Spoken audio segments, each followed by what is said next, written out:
When Jack Thornton, a retired Navy engineer, bought his dream home on the outskirts of Phoenix, Arizona, he thought he'd found peace. After 20 years of fixing ships and dodging deadlines under the relentless sun of overseas ports, he wanted a quiet life, free from rules and red tape. His new property, a sturdy stucco two-story with a wide lot for a workshop, sat just outside the city, beyond the reach of any homeowners association. Or so he thought. What started as a simple move-in turned into a war with a clipboard-wielding HOA tyrant named Linda Grayson, who thought she could bully a veteran into submission. She picked the wrong fight.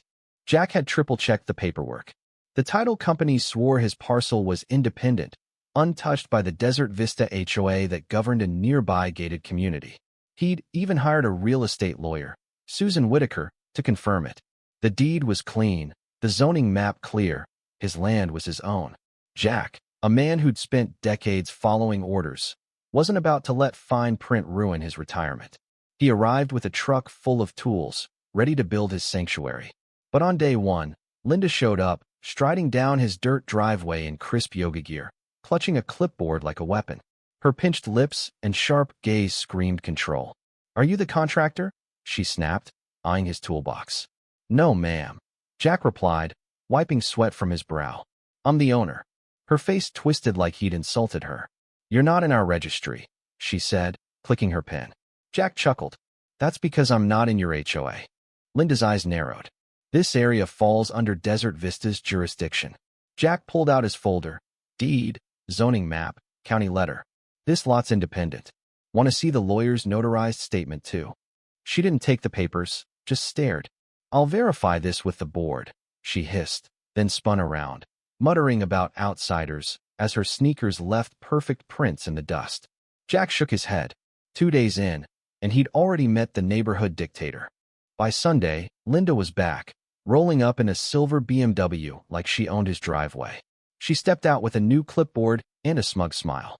"Mr. Thornton, the board hasn't approved your occupancy. You're violating guidelines, unregistered construction, improper parking. Cease all work and vacate immediately." Jack blinked. "You're trespassing. I'm not in your HOA." Her smile vanished. "You'll regret this," she spat, then peeled out, gravel flying. Jack crossed his arms, watching her go. She wasn't getting the hint. Friday brought chaos, moving trucks, solar panels, and concrete mixers for his workshop foundation. Jack thrived in the organized mess, directing crews with a coffee in hand. Then he heard her voice. "This is not permitted." Linda stood in his driveway, flanked by a man in a Desert Vista polo, both yelling at the movers. Jack jogged over.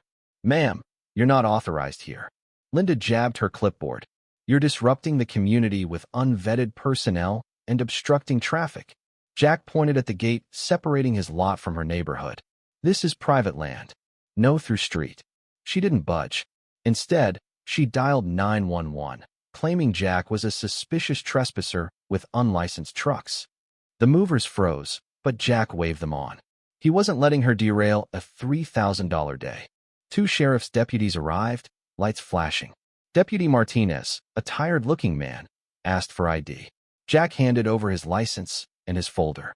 "This lot's outside Desert Vista," he said, pointing to the zoning map. "Call the county if you need."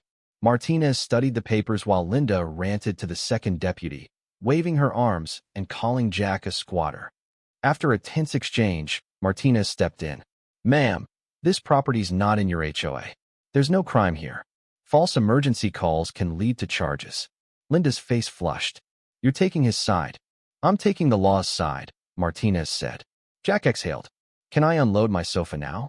Martinez cracked a smile. "Go ahead." Linda stormed off, her BMW speeding away. Jack knew this wasn't over. The next morning, a cream envelope with a Desert Vista seal waited in his mailbox. Inside, a notice of violation listed fake infractions, unauthorized occupancy, open construction materials, and non-standard vehicles. It ordered him to vacate within 5 days or face legal action. Jack scanned it and emailed Susan. "This is garbage, right?" She replied instantly. "No legal standing. File with the county and start a paper trail." At the Maricopa County Real Property Office, a clerk named Carl snorted at the letter. "They're at it again. Desert Vista's been sending these to non-HOA lots, trying to scare owners into joining. Jack filed an affidavit, got a county-sealed map, and posted it on his window. But that night, his mailbox was bent, boot prints in the dirt nearby. His security camera caught Linda yanking the post, phone in hand, snapping photos. Jack saved the footage, labeled a folder HOA incidents, and called Susan. "This is coordinated," she said. "Like a rogue HOA mafia." Monday felt like a battlefield. Jack caught a man in a Desert Vista polo photographing his garage from a gravel turnout. He drove off before Jack could confront him. A plate check traced the SUV to Horizon Community Management, Desert Vista's compliance firm. Then another letter appeared, taped to his door, signed by an HOA general counsel from a shady LLC. It threatened county complaints for illegal occupancy and environmental contamination. Jack laughed at it was pure intimidation. He and Susan drafted a cease and desist letter, sent it certified to Desert Vista and Horizon, and Jack called Rachel Holt, a journalist he'd met during a Navy project. Rachel, now with the Phoenix Tribune, listened to his story. "They're annexing land illegally," she said. "This is predatory. I'm in." Rachel's article hit like a bomb. Desert Vista HOA accused of illegal expansion. It featured Jack by his bent mailbox, holding the fake violation letter, with quotes from Susan and stills of Linda's vandalism. By noon, it had 15,000 shares. Comments raged against HOA overreach. Linda's BMW circled Jack's block, but she didn't stop. That evening, neighbors Tom and Ellen Carter knocked on his door with their folder. They'd received similar threats, and their mailbox was spray-painted Dues Dodger. A neighbor's Ring camera caught Linda with the paint can. More victims came forward, sharing stories of harassment. Jack's folder grew. HOA expansion pattern. Susan filed a civil suit against Desert Vista and Linda, alleging harassment, trespassing, and fraudulent annexation. An emergency injunction barred the HOA from contacting Jack or entering his property. Then Rachel got leaked emails from Desert Vista's board, revealing a chilling plan. Use soft intimidation early. Escalate with memos. Most won't challenge. Imply legal liability to force compliance. Susan called it gold for proving intent. Rachel's follow-up article quoted the emails and Tom's story, ending with, "If your HOA oversteps, fight back." Channel 5 interviewed Jack, Tom, and Ellen, spreading the story further. A detective, Maria Salazar, is called Jack. "We're investigating Desert Vista for conspiracy and possible wire fraud." Jack handed over his folder, footage, and victim names. Warrants hit Desert Vista's email servers. A Horizon whistleblower exposed falsified maps expanding HOA boundaries. Linda was subpoenaed but claimed stress-related health issues. The judge rejected her delay. In court, she crumbled, admitting to fake letters, surveillance, and intimidation. The prosecutor filed felony charges, fraud, false impersonation, and coercion. Linda was cuffed in court, her folder falling to the floor. Desert Vista's board collapsed, Horizon was fined, and the HOA's charter was revoked. The civil suit awarded Jack and 5 others $600,000. Jack got $120,000 for distress and legal fees. Linda got 3 years in prison, barred from HOA roles.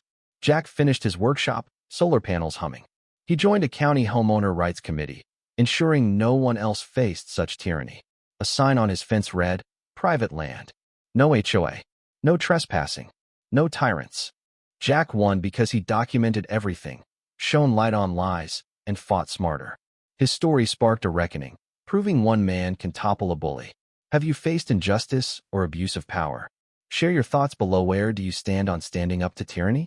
Your voice matters.